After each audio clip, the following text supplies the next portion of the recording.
Assalamualaikum warahmatullahi wabarakatuh. Berjumpa lagi dengan kisah perjalanan misteri. Sebelum kita mulai kisah selanjutnya, bagi sahabat yang belum mensubscribe, silakan klik tombol subscribe dan like-nya demi kemajuan channel kita ini. Oke, tanpa berlama-lama lagi, kita langsung aja ke kisah selanjutnya.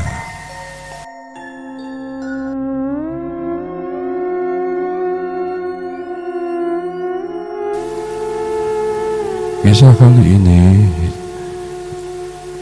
admin beri judul Culi. Assalamualaikum warahmatullahi wabarakatuh. Perkenalkan, nama gua Sony, seorang mahasiswa asal Medan. Sebelumnya gua tegasin untuk semua nama dan tempat kejadian dalam cerita ini telah disamarkan demi menjaga privasi bersama. Kejadian yang gak akan pernah terlupakan ini terjadi pada saat gua menjalankan masa KKN di sebuah desa di kaki Gunung Merapi. Dalam KKN tersebut, gua tergabung dalam grup B yang beranggotakan 8 orang, yaitu gua sendiri, Ari, Eko, Samsul, Wahyu, Budi, Anita, Santi, dan Yuli. Secara undian, kami mendapatkan penempatan di sebuah desa yang berada di sebelah selatan kaki Gunung Merapi. Hari itu Senin pukul 1 siang, tim kami telah sampai di balai desa Drono Binangun. Kami disambut oleh kepala desa beserta perangkatnya, Pak Sumento. Itulah nama kepala desa Drono Binangun. Setelah serah terima dan sekalian berkenalan dengan semua perangkat desa, akhirnya kami diantarkan ke tempat di mana kami akan berdelapan akan menjalankan program KKN selama 60 hari ke depan. Untuk memudahkan kami dalam menjalankan program KKN ini, kami dipecah menjadi 2 kelompok yang terdiri dari 5 orang laki-laki yang ditempatkan di rumah Pak Karno, yaitu sekdes desa setempat, dan 3 orang perempuan yang ditempatkan di rumah Pak Kades. Untuk posko utama, kegiatan dipusatkan di aula balai desa. Sekedar informasi aja bahwa desa Drono Binangun ini adalah sebuah desa yang sangat indah serta sejuk karena berada di kaki Gunung Merapi bagian selatan. Untuk akses masuk ke lokasi desa ini terdapat 2 buah akses jalan desa jalan masuk desa.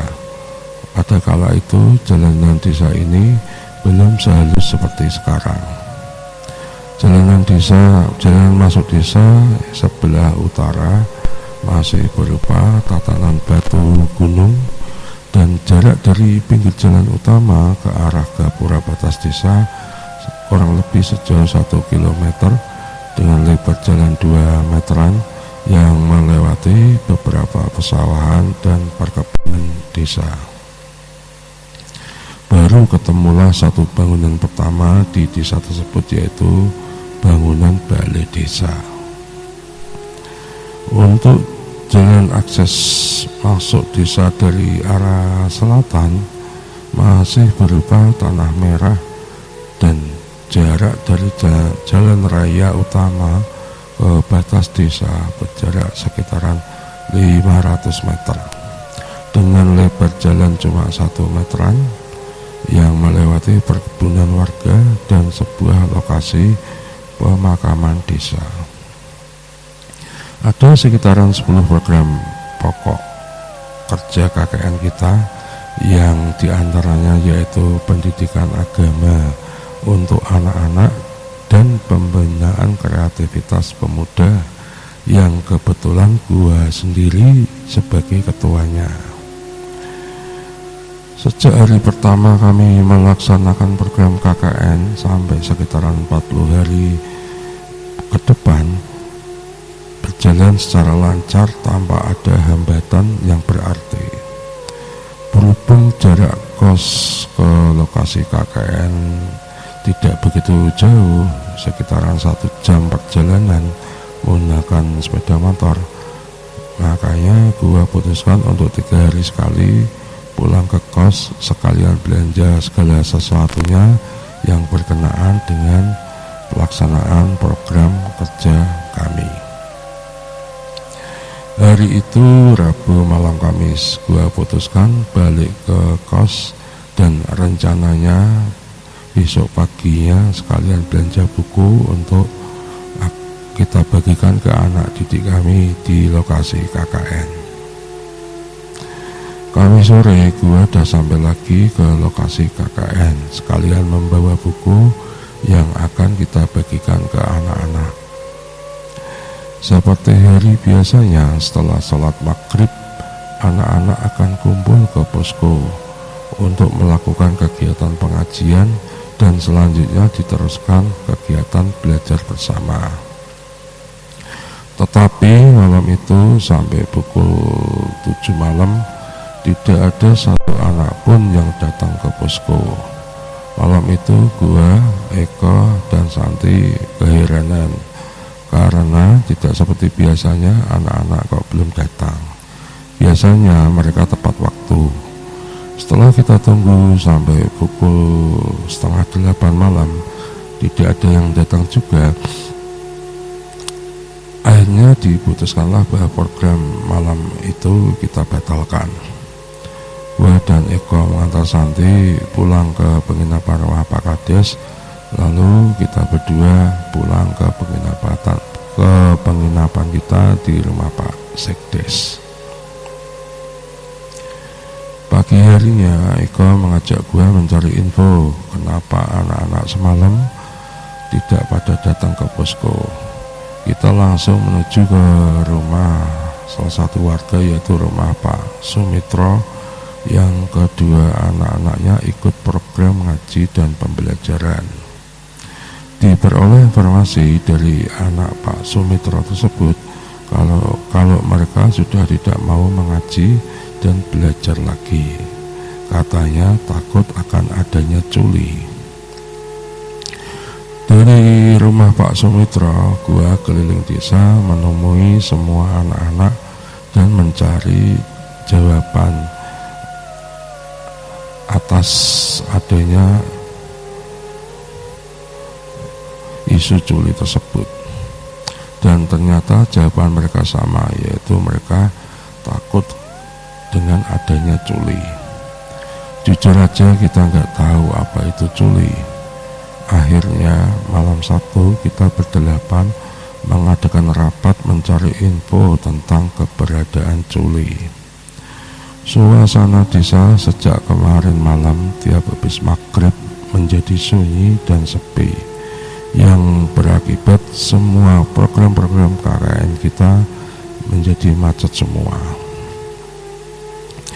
Hasil dari rapat diputuskan mulai besok kita mencari info masalah culi. Akhirnya kita mengadakan rapat dengan Pak Kades dan beberapa perangkatnya membahas macetnya program KKN kita. Di rapat, Pak Kades menerangkan kalau culi itu adalah penampakan pocong yang keliling desa menemui semua orang dan meminta tolong untuk membuka tali pocongnya.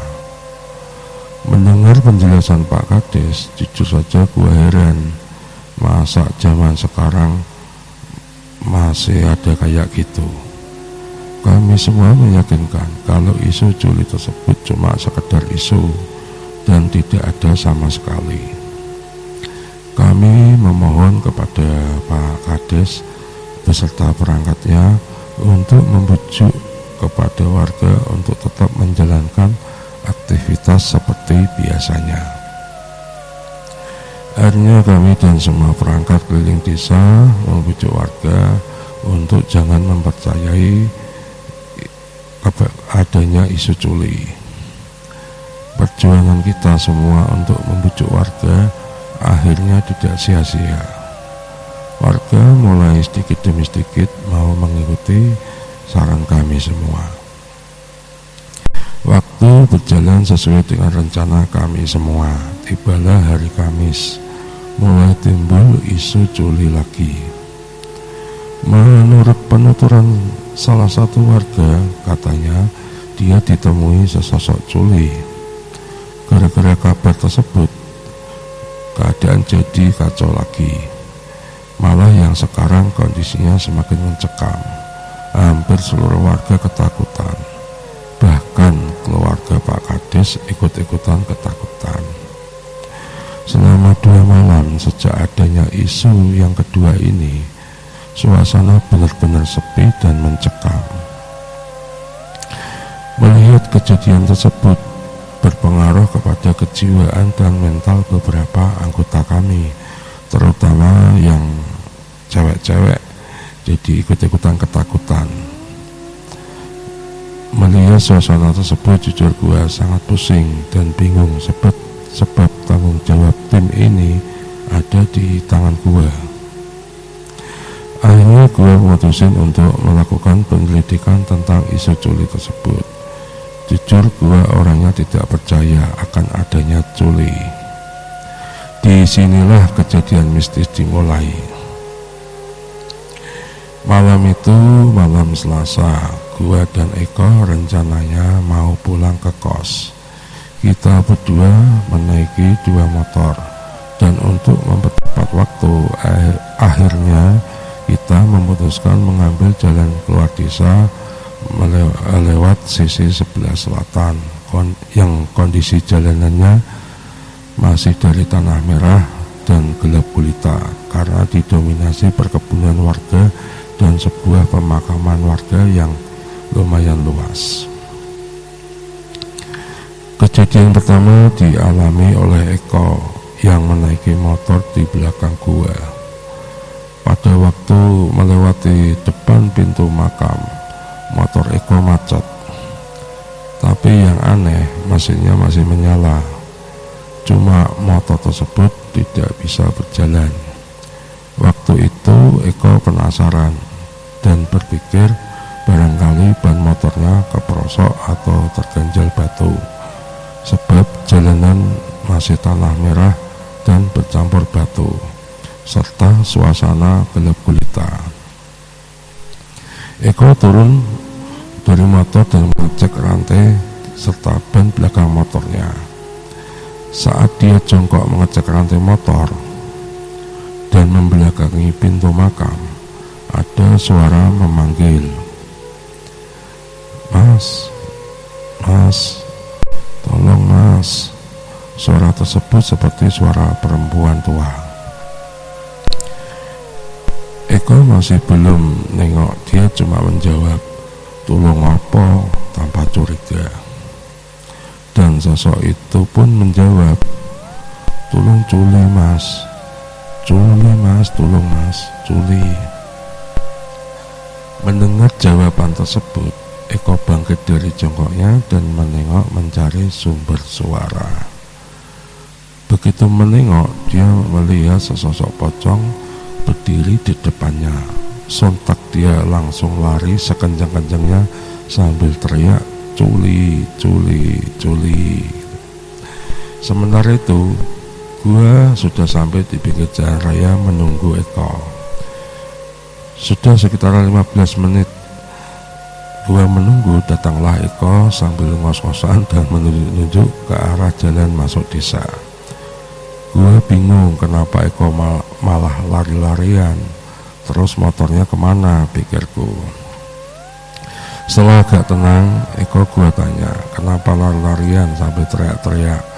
Terus motormu kemana kok?" Eko tetap aja masih panik dan dia minta langsung diantar pulang ke kosannya. Esok paginya Eko sudah sampai ke kosan gua. Eko cerita kalau semalam dia jalan ketinggalan di belakang dan motornya macet pas di depan pintu makam. Di saat dia mengecek rantai motornya, katanya dia ditemui sesosok culi. Jujur mendengar cerita Eko, gua tetap belum percaya. Dan dia gua ajak ngambil motornya yang dia tinggal di depan pintu makam. Akhirnya kita berboncengan kembali ke arah makam di mana keberadaan motor Eko ditinggal semalam di sana. Begitu sampai di sana, posisi motor masih seperti semula dan ternyata rantai motor dia lepas. Setelah kita perbaiki, Eko berpamitan ke gua kalau dia mau pulang kampung dulu ke Purwokerto. Dia minta pulang kampung selama 5 hari untuk menenangkan diri dahulu akibat mengalami kejadian mistis semalam. Dari hari ke hari, isu culi semakin meresahkan. Bahkan beritanya sudah sampai ke kota Jogja. Katanya gak siang gak malam culi tersebut mendatangi orang. Ada satu kejadian yang semakin membuat warga bertambah resah.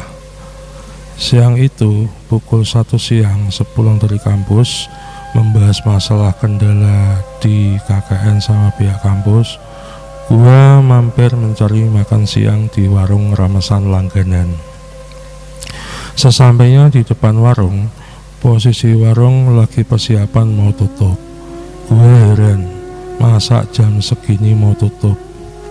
Begitu masuk ke warung, gue lihat menu yang tersedia masih banyak dan lengkap. Gue nanya ke Bu Tarmi, kok mau tutup Bu? Padahal masih siang ini kan, dan masakan juga masih banyak. Tanya gue ke Bu Tarmi, dan Bu Tarmi dengan wajah agak tergagap dia menjawab, ada culi Mas. Jawab Bu Tarmi sambil tergagap.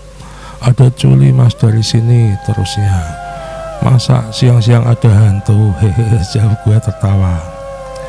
Bu Tarmi bercerita, katanya tadi sekitar habis azan zuhur ada seseorang datang membeli makan tapi dibungkus. Pada waktu itu Bu Tarmi tidak curiga karena pikirnya yang beli itu pembeli beneran seperti biasanya. Kebetulan waktu itu pembantu Bu Tarmi lagi libur, jadi cuma dia sendiri yang melayani di warungnya. Lanjut cerita, sewaktu dia ke belakang mau membungkus es teh, begitu balik ke depan, sewaktu mau menyerahkan bungkusan nasi dan es teh tersebut ke pembeli, dia terkaget dan berteriak sekencang-kencangnya karena yang dilihatnya bukanlah seorang pembeli lagi, tapi berubah menjadi sesosok culi dan berkata minta tolong untuk dibuka tali pocongnya. Setelah berteriak, sosok culi tersebut tiba-tiba menghilang. Kejadian yang dialami Bu Tarmi ini langsung menyebar ke seluruh kota. Suasana semakin tidak kondusif dan sangat mencekam. Tiap habis maghrib kota semakin sepi suasananya. Banyak penjual angkringan yang biasanya buka sampai sore, bahkan sampai malam, pada tutup semua. Kebetulan di sebelah kosan gua ada satu angkringan yang masih berani buka. Sebut saja angkringan Pak Manto asal Klaten. Malam itu gua nongkrong di angkringan tersebut sambil nanya-nanya ke Pak Manto, kok cuma dia sendirian yang berani buka? Katanya dia nggak percaya kalau orang mati kok bisa keluyuran jadi culi. Malam itu berlalu tanpa ada kabar yang aneh-aneh. Besok malamnya sekitar pukul 8 malam, gua baru aja pulang dari Magelang dan langsung ke angkringan sebelum pulang ke kos. Di situ Pak Manto bercerita, Mas, saya baru aja sekitaran 30 menitan yang lalu Mas didatangi sosok culi itu. Dan sosok tersebut minta tolong ke dia untuk dibuka tali pocongnya. Mendengar cerita Pak Manto tersebut, jujur gue juga masih ragu tentang isu culi tersebut.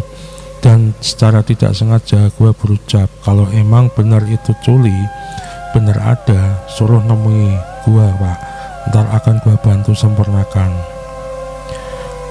Setelah nongkrong sampai sekitaran pukul 11 malam, gue pulang ke kosan. Dan sesampai di kosan gue langsung mandi terus sholat. Sehabis sholat gue terusin buat laporan KKN di laptop gue. Sekitaran pukul 2 malam semua laporan kelar dan rencananya gue mau langsung tidur. Pas lagi rebahan ada suara ketukan dari luar pintu kamar. Gue pikir itu teman kamar sebelah, makanya tidak gue bukain pintu langsung. Semakin lama ketukan itu berulang-ulang tanpa henti. Dengan agak emosi gue bukalah pintu kamar tersebut. Begitu pintu kamar terbuka, jujur gue kaget bukan main. Kirain yang ngetuk teman sebelah, ternyata yang ngetuk pintu tersebut adalah sesosok culi. Antara kaget dan heran, kok bener ini ada culi. Belum bilang rasa kaget gua, tahu sosok tersebut berkata, tolong mas, tolong lepasin tali saya. Akhirnya gua beranikan diri untuk menolongnya. Sini gua lepasin, jawab gua.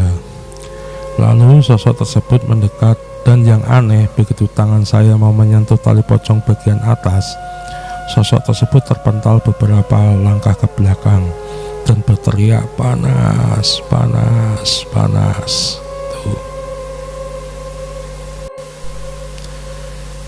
Begitu sosok tersebut terpental, gue langsung inget pesan guru ngaji gue dulu. Kalau ada sesosok korin atau arwah orang yang meninggal belum 40 hari, kalau didekati ataupun dipegang pasti kepanasan. Akhirnya gue ngomong ke sosok tersebut, kalau kamu mau dilepasin, pulanglah ke keluargamu. Cuma anak turunmu aja yang bisa menolongmu. Setelah itu sosok tersebut menghilang. Besok malamnya gue nongkrong ke angkringan Pak Manto. Sekalian mau cerita masalah kejadian semalam. Pak, semalam itu si Culi datang loh ke tempatku, kata gue. Mosok mas, terus ngapain dia, jawab Pak Manto. Ya biasa toh pak, minta dilepasin talinya, jawab gue. Tapi ya itu pak, dia terpental begitu gue mau sentuh dia. Lanjut gue, kok bisa ngono mas, tanya Pak Manto lagi.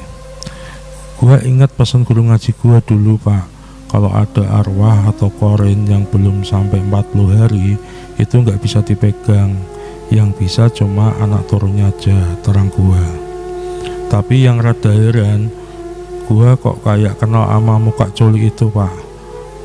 Kayak siapa ya, sambil mengingat-ingat. Oh iya, mirip Simbah itu pak, yang jualan gudeg di dekat batas kota samping pasar pagi itu loh. Tapi ya masa dia yang jadi Culi. Tapi udah semingguan ini sih Simbah gak jualan pak, terang gua. Oh Mbah Sumirah itu po mas, tanya Pak Manto. Oh iya kayak Mbah Sumirah pak, dan mirip, suaranya juga mirip itu pak. Itu rumahnya mana ya pak yo? Besok tak cari info apa bener beliau atau bukan yang jadi Culi, tanya gua ke Pak Manto. Itu loh mas, rumah itu di kampung sekitaran belakang pasar pagi itu, jawab Pak Manto. Ya udah pak, besok gua tak cari info aja pak, ntar kalau udah ada info saya tak kabarin jenengan, jawab gua. Keesokan harinya sekitaran pukul 10 pagi, gue berangkat mencari info keberadaan rumah Mbah Sumirah. Begitu sampai di lokasi perkampungan desa belakang pasar pagi, gue naik posisi rumah Mbah Sumirah. Dan akhirnya didapatlah info kalau Simbah sudah meninggal dunia. Dan katanya semenjak meninggalnya Simbah, ada kejadian yang membuat gempar warga karena pocong Simbah mulai mendatangi tetangganya. Penampakan itulah yang sering disebut Culi. Setelah mendapatkan info tersebut,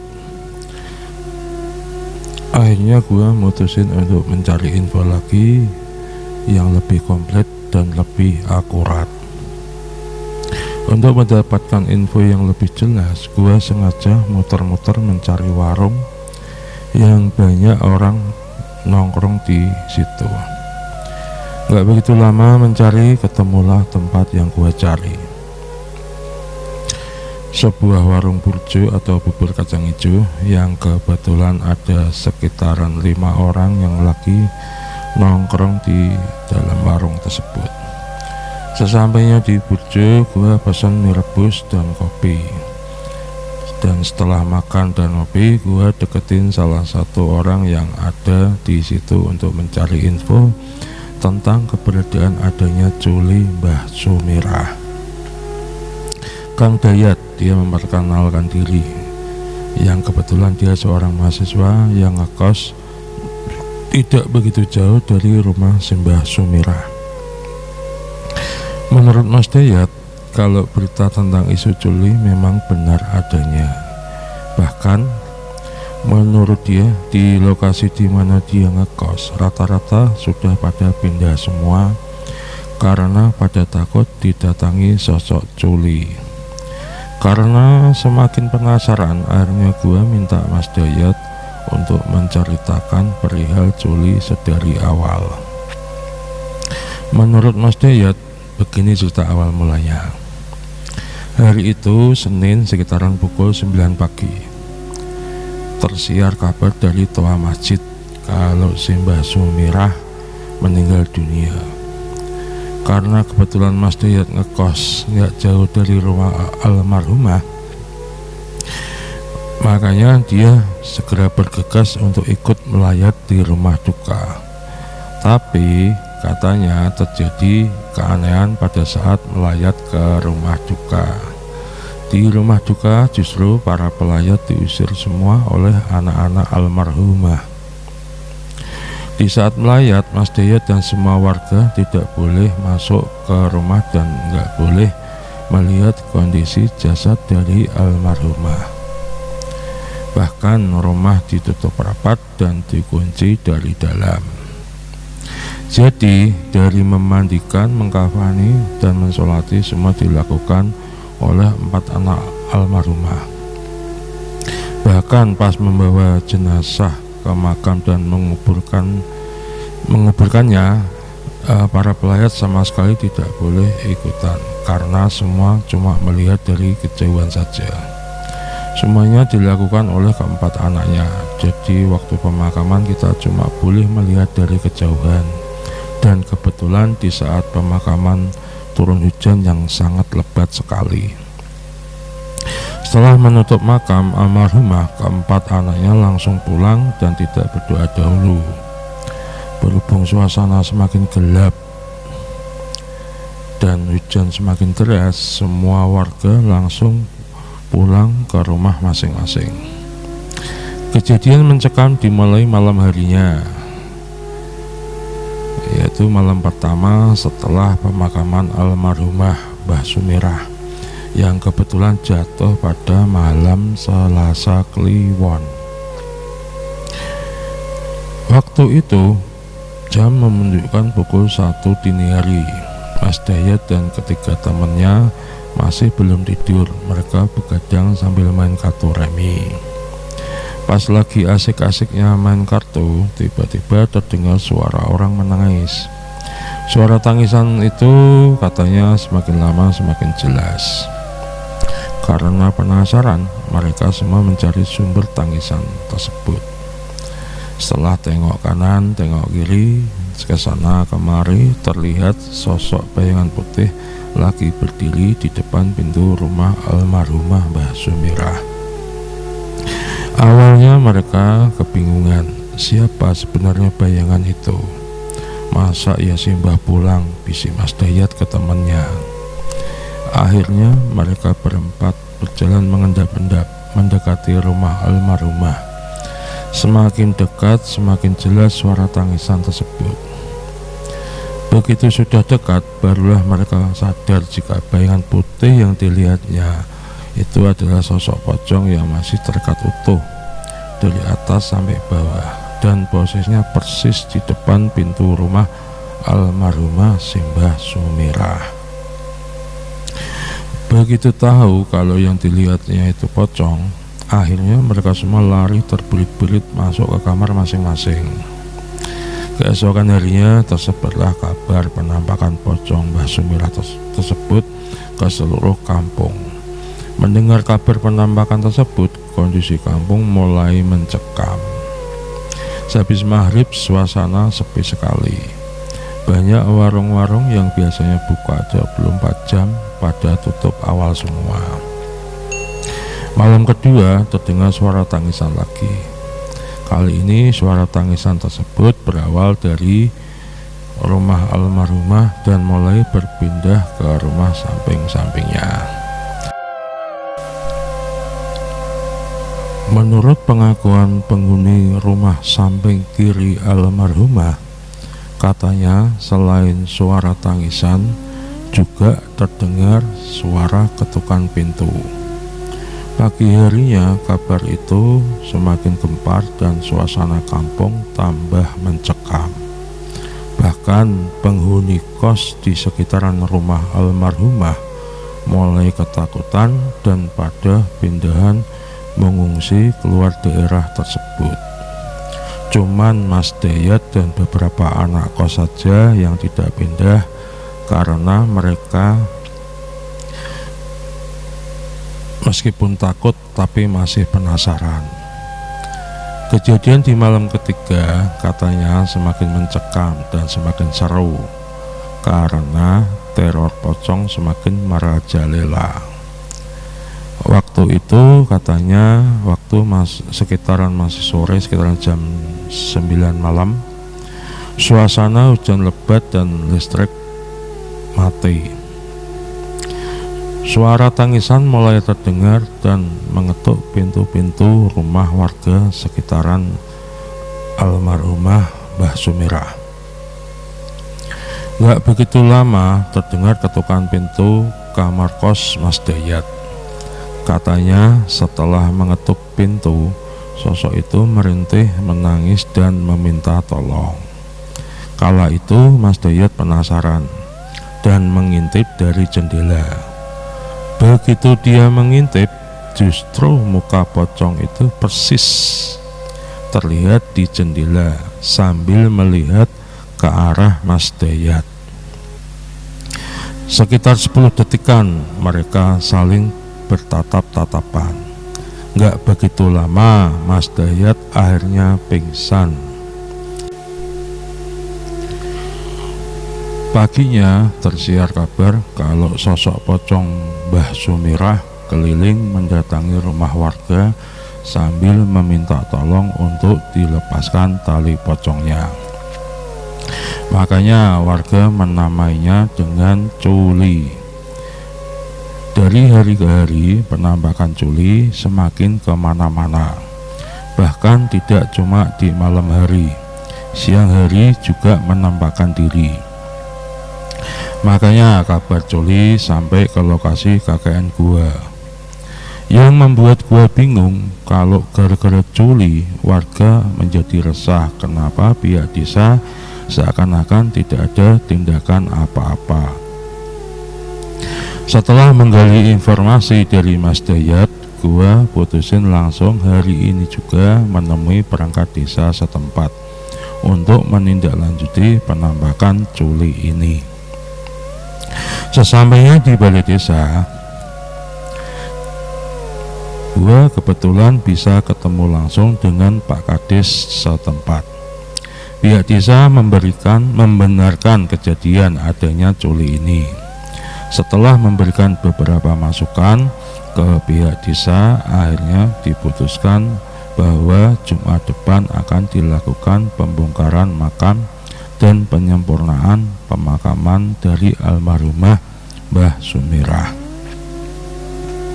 Tepat hari Jumat sesuai jadwal kesepakatan dengan perangkat desa yang rencananya akan melakukan pembongkaran makam dari almarhumah Simbah Sumirah.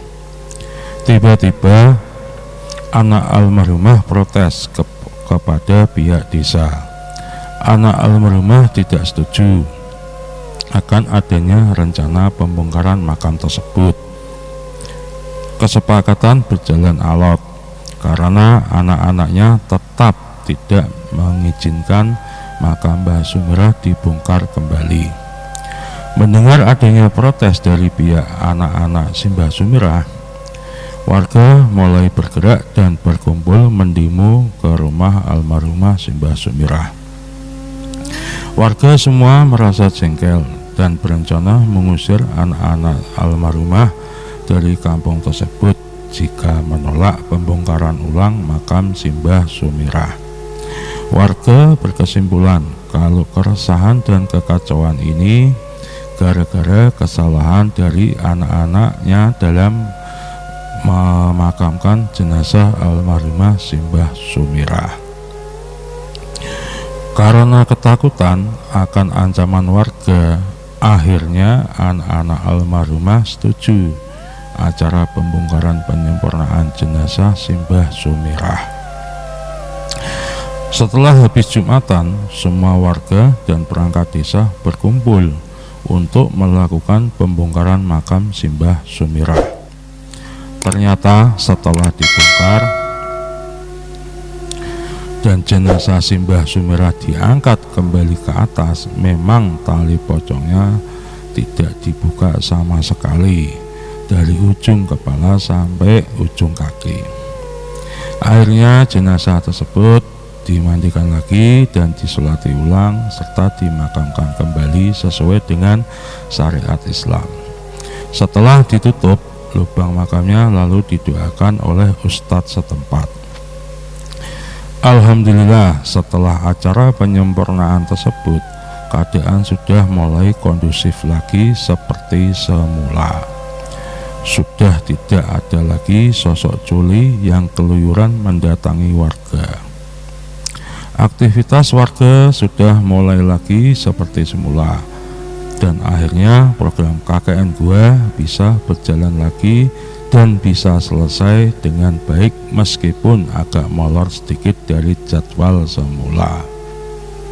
Itulah tadi sedikit kisah pengalaman mistis gua di saat masih KKN di kaki Gunung Merapi di desa Drono Binangun.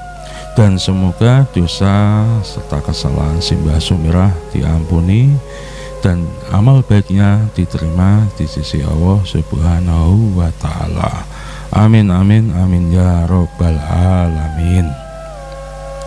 Dan tidak lupa juga gua ucapin terima kasih yang sebesar-besarnya ke admin karena sudah mau mengangkat cerita gua ini, dan semoga bisa menghibur sahabat kisah perjalanan misteri semua.